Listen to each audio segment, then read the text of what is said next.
Há 65 anos, Marilyn Monroe se consagrava como uma das maiores estrelas de Hollywood e também como o maior símbolo sexual da cultura pop com o filme O Pecado Mora ao Lado, aquele que ela usa aquele vestido branco que voa. O filme conta a história do editor de livros Richard, que após a sua esposa e filho irem passar férias em outra cidade, ele começa a viver paranoias de infidelidade depois de conhecer a sua vizinha do andar de cima, uma modelo loira e misteriosa. E sem nome. Sim, a personagem da Marilyn Monroe não tem nome. Isso porque ela é protagonista. E o filme inteiro se passa nesse vai e vem, nessa paranoia do Richard de trair ou de não trair, de se manter fiel ou não. Eu acho que eu já ouvi essa história em algum lugar. Coincidentemente ou não, a sinopse desse filme podia perfeitamente bem ser a sinopse da vida da própria Marilyn Monroe. Assim como a personagem, Marilyn Monroe sempre foi diminuída à condição de símbolo sexual desde muito jovem. Ela, inclusive, chegou a ser abusada sexualmente na infância. E ela sempre foi tida e principalmente vendida pela indústria cinematográfica como uma mulher fatal, porém dócil e meio burra. Mesmo ela sendo uma ótima escritora e tendo cursado literatura na Universidade da Califórnia.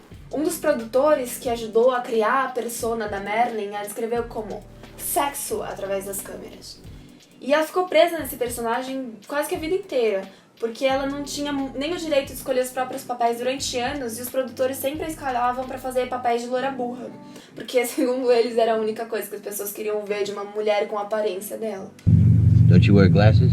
Why do you say that? Because you're reading that book upside down. E eu escolhi falar da Marilyn no começo desse vídeo porque eu sempre adorei a história dela e também porque ela é um exemplo clássico que chega até quase a ser clichê de como a sociedade consegue diminuir as mulheres e objetificá-las a meros corpos, brinquedinhos sexuais masculinos, sem sonhos, sem desejos e sem personalidade. E eu podia ficar horas aqui citando casos de atrizes de Hollywood, ou mesmo aqui no Brasil, que tiveram suas carreiras usurpadas por homens que usaram o seu talento e sua fama para enriquecer, ou mesmo que destruíram seu psicológico e carreira e por aí vai. Mas hoje eu quero falar de como nós, mulheres, hoje em dia, podemos estar seguindo uma mesma lógica de auto-objetificação através das redes sociais e muitas vezes disfarçado de um certo empoderamento feminino. Meu nome é Gisele e esse é o Graças a Deusa. Fazia tempo que eu não gravava essa vinheta, hein, meu filho? Capítulo 1. Objetificação. O termo objetificação se consiste em analisar o indivíduo a nível de objeto, sem considerar seu emocional ou psicológico. É a mesma coisa que transformar uma pessoa num cabide, num troféu ou mesmo num bobo da corte, por exemplo. Isso acontece em diversas esferas da nossa vida, por exemplo, desde a carne que você come, que de tão industrializada, você até esquece que o que você está comendo já foi um bicho de verdade. Ou mesmo processos de escravidão, porque, pasmem, escravos eram pessoas que se tornavam propriedade de outras pessoas. Pessoas eram capturadas, vendidas e compradas. E os seus donos tinham o direito de fazer o que bem entendessem com esses escravos, porque eu paguei por esse escravo. Então eu tenho o direito de fazer o que eu quiser com ele. A gente paga você, filho. Cidadão não. Engenheiro civil formado, melhor do que você. E como qualquer outra categoria de sub-humanos da nossa sociedade, as mulheres também estão sujeitas a serem objetificadas. Na época das nossas avós, por exemplo, essa lógica ficava um pouco mais clara. O homem era o provedor, e a mulher tinha que servi-lo tanto nas tarefas domésticas quanto atendendo aos seus desejos sexuais, fazendo aquilo que a gente chamava de deveres como esposa. Agora, deite que eu quero lhe usar. Eu já lhe disse, eu não tô me sentindo bem. Mulher minha não me nega, venha. Mas hoje essa dinâmica me parece um pouco mais nebulosa. Por exemplo, isso é objetificação feminina. Isso é objetificação feminina. Isso é objetificação feminina. Mas tudo isso aqui também é objetificação feminina. Por mais que eu tenha demorado pra entender e aceitar que essas mulheres, por mais que eu ame o trabalho delas e acho elas incríveis, elas também estão perpetuando essa lógica de objetificação feminina. E talvez, assim como com a Marilyn, isso nem tenha sido tanto escolha delas. A gente sabe que a indústria cinematográfica e musical no geral, principalmente de vendas de cultura pop, ela ainda é bastante machista e bem pautada nessas mesmas lógicas de Hollywood de antigamente. Mas aqui eu usei isso como exemplo porque a objetificação eu quero mostrar que ela é justamente a banalização da imagem da mulher. É usar a imagem da mulher de uma maneira tão recorrente que se torna uma coisa que faz parte do nosso cotidiano, fica uma coisa completamente banal e sem propósito na maioria das vezes. E quando eu falo de banalização, é banalização mesmo, é você sair na rua e ter em qualquer esquina, em qualquer banca de revista, em qualquer farmácia, a imagem de mulheres nuas ou seminuas, seja em revista, seja em produtos mesmo. E nem só produtos assim pro corpo feminino, pra pele, produtos aleatórios. Você vai lá e vai ver uma mulher de biquíni, saradona, enfim. É esse processo de banalização que eu tô falando. A imagem do corpo da mulher tá extremamente exposto em todos os lugares. Em vários filmes, por exemplo, tem cenas em que as mulheres aparecem de topless sem o menor motivo. É meio que como se o diretor tivesse olhado aquilo e falado: essa cena tá meio chata, né? O que a gente pode fazer pra melhorar? Já sei, vamos botar uma mulher sem sutiã. Quando eu era mais nova, até tinha um jogo com as minhas amigas que era de dar um shot cada vez que a gente visse um pênis nesses filmes de besterol americano. Eu tô falando de você mesmo, American Pie. Dava pra imaginar que eu não ficava bêbada, né? Era um jogo meio chato. Mas eu fazia isso muito mais pra demonstrar o meu inconformismo com a quantidade de mulheres nuas e seminuas nesse tipo de filme em comparação aos homens. No masculino, só acontece em filme cabeça, nunca em besterol. O máximo que acontece é eles tirarem a camiseta. E esse aqui é o problema. Por que a gente não vê homem postando foto pelado no Instagram e reivindicando que isso é uma forma de libertação pessoal dele? Por que o nu masculino é absolutamente preservado ou quando é mostrado ele vira tabu ou produto de consumo para outro público masculino? Por que não tem mulher comprando o G Magazine? E se você acha que não tem diferença, eu vou mostrar aqui a forma que vestiam as meninas do Little Mix em comparação com os meninos do One Direction, que foram duas bandas que surgiram mais ou menos na mesma época, no mesmo país, no mesmo programa de televisão, mas que tiveram uma abordagem de carreira completamente diferentes. E aqui eu peguei duas fotos mais ou menos na mesma época da carreira dos dois para vocês terem uma noção, para ser uma comparação justa também. Se você quiser se aprofundar, basta você comparar a carreira de qualquer mulher com algum par masculino da sua geração. Por exemplo, a Britney Spears com Justin Timberlake. Aqui, a Beyoncé e o Jay-Z no mesmo clipe, da mesma música. É só observar a forma que a Beyoncé é apresentada com a forma que o Jay-Z é apresentado. Coisa que inclusive acontece até hoje, e eles são casados. Ah, Gisele, então você tá me falando que essas mulheres estão erradas, que a gente não tem que mostrar o corpo, que a gente não pode ter orgulho dos nossos corpos e tal. Não, mas eu já vou chegar lá. O que eu quero dizer é que nesses contextos que eu apresentei, os corpos femininos, eles estão expostos de uma maneira hipersexualizada, hiperexposta, e com a finalidade de vender alguma coisa. Seja uma revista, uma cerveja, um creme hidratante ou mesmo um álbum de música. Nem a cara da menina aparece nessa foto, caralho! Ele tá lá como se fosse um enfeite ou mesmo um artifício para chamar a atenção do público. Isso começou lá por volta da década de 70, com a ascensão do neoliberalismo e com uma suposta revolução sexual, que no fim não foi tão revolucionária assim, só acabou coisificando a mulher de uma maneira diferente. Segundo a socióloga Rosalind Gill, no seu estudo Cultura e Subjetividade em Tempos Neoliberais e Pós-Feministas, ela defende que essa lógica, ao invés de vender a ideia da dona de casa perfeita, ela passa a vender a ideia da mulher jovem, atraente, heterossexual, que joga consciente e deliberadamente com seu poder sexual sempre disponível para o sexo. Isso de estar sempre disponível para o sexo eu já falei em um dos meus vídeos aqui no canal. E seria maravilhoso que as mulheres estivessem jogando consciente e deliberadamente com o seu poder sexual e aproveitando seus corpos. Só que não é isso que eu vejo. Eu vejo mulheres que ainda não se masturbam, mulheres que ainda não gozam e mulheres que ainda sentem vergonha dos seus próprios corpos quando vão transar com outra pessoa. Se antes o patriarcado dominava os corpos femininos através de leis machistas que nos impediam de votar, de se divorciar ou de estudar, por exemplo, hoje ele nos faz acreditar que ser feminista e ser livre é comprar brusinha na Renner escrito feminista em inglês e subir hashtag no Instagram. Brusinha, aliás, que muito provavelmente foi feita como de obra escrava de outra mulher.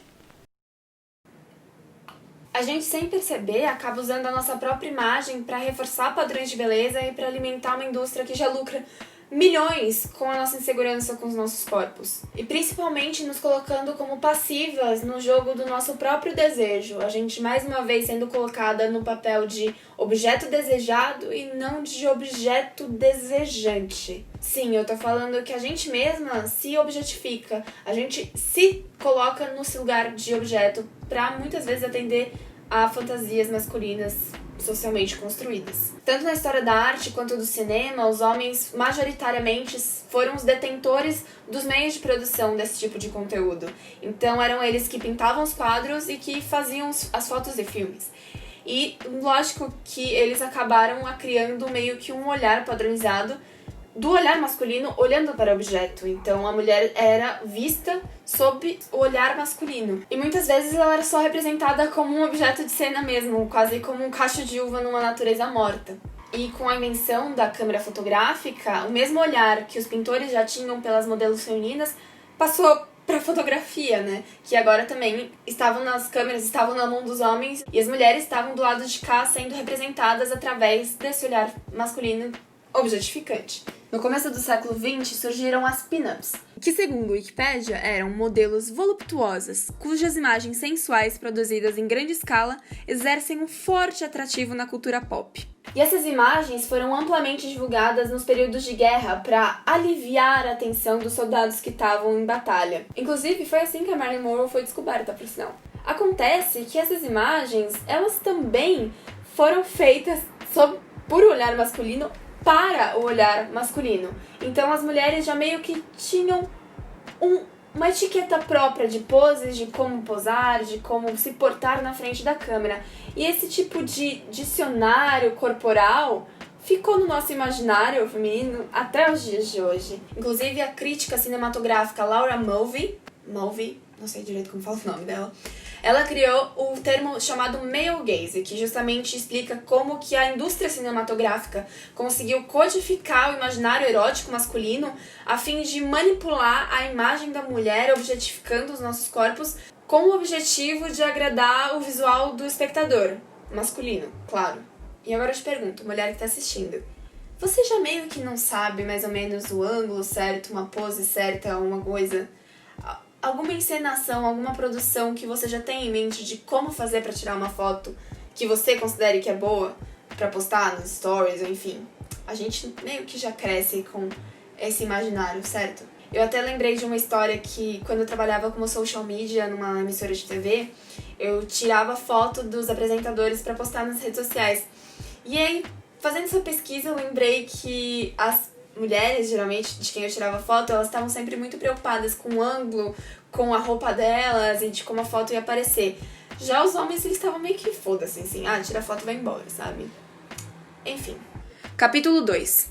Empoderamento. A palavra empoderamento meio que caiu na moda e acabou virando meio que um elogio entre as feministas. É empoderada pra cá, empoderada pra lá. Mas, ao meu ver, essa palavra acabou sofrendo com um certo desgaste de sentido, assim como diversas outras palavras, como comunismo, fascismo e até mesmo democracia, por exemplo. Esgotamento de sentido, eu falo que essa palavra foi tão usada e tão descontextualizada que hoje ela meio que não significa mais nada. Tenta repetir a mesma palavra várias vezes pra você ver o que acontece com o seu cérebro. Por exemplo, a palavra vaso. Vaso, vaso, vaso, vaso. Na primeira vez que você fala, você consegue visualizar um vaso. Vaso, vaso, vaso, vaso. Mas parece que conforme você vai falando, essa palavra meio que vai perdendo sentido. Vaso, vaso, vaso, vaso. Ela se torna uma sonoridade abstrata que não significa mais nada. Vaso, vaso, vaso, vaso. E pra mim, meio que foi isso que aconteceu com a palavra empoderamento. O termo, aliás, significa ação de tornar-se poderoso, de passar a possuir poder, autoridade, domínio sobre, por exemplo, processos de empoderamento das classes desfavorecidas. Nesse sentido, a palavra empoderamento, meio que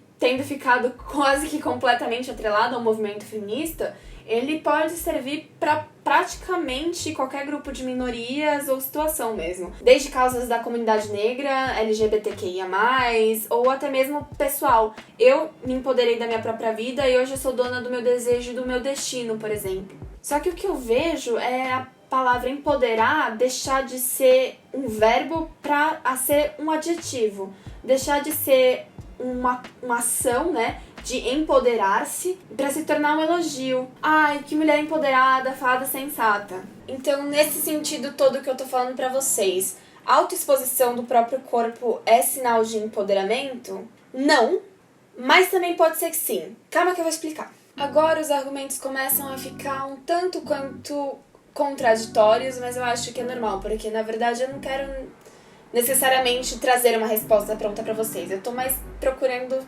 provocar reflexões do que dar respostas prontas pras pessoas. Então, peguem esses argumentos e reflitam. Eu acho que, por exemplo, existem algumas situações que para uma mulher ter coragem de assumir o próprio corpo, de mostrar o próprio corpo, pode ser sim um sinal de empoderamento ou mesmo de que ela começou a amar a si própria.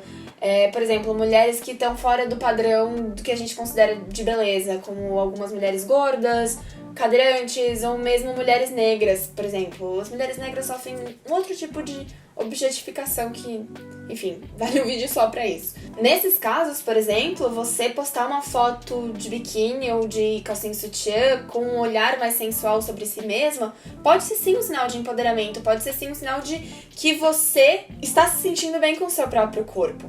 E você não se sente mais como uma aberração ou como uma coisa que não é objeto de desejo do outro e que também não tem capacidade de sentir desejo por outros corpos. Você se torna, a partir de então, um ser que é sexualmente ativo. Então, eu acho que em algumas situações isso realmente é válido. Inclusive, eu acredito que nesses casos, essas fotos podem até ter um efeito político e social muito interessante, porque quando a gente posta uma foto de nu feminino que não tem o objetivo de agradar o olhar masculino e sim a si própria, ela geralmente vai sofrer um ódio gratuito na internet, né? Que nem algumas meninas plus size que sofrem ódio gratuito nas redes sociais por causa da aparência dos seus próprios corpos. Então eu acho que também pode ter um valor político interessante nessas situações. Isso também vale para mulheres mais velhas, a gente precisa começar a incluí-las dentro dos nossos debates de feminismo também. Mas quando o seu corpo está dentro de um padrão estético, ainda é empoderamento?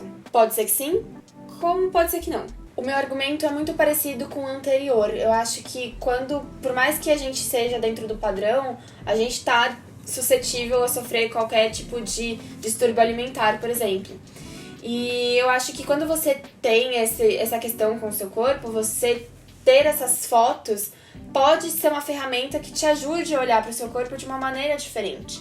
Só que aí eu acho que vale o questionamento de por que eu tenho que expor o meu corpo para praticamente todas as pessoas que eu conheço para reivindicar e afirmar que eu amo a mim mesma. Será que essa foto ela é empoderadora? Ela tá me dando real poder sobre o meu próprio corpo?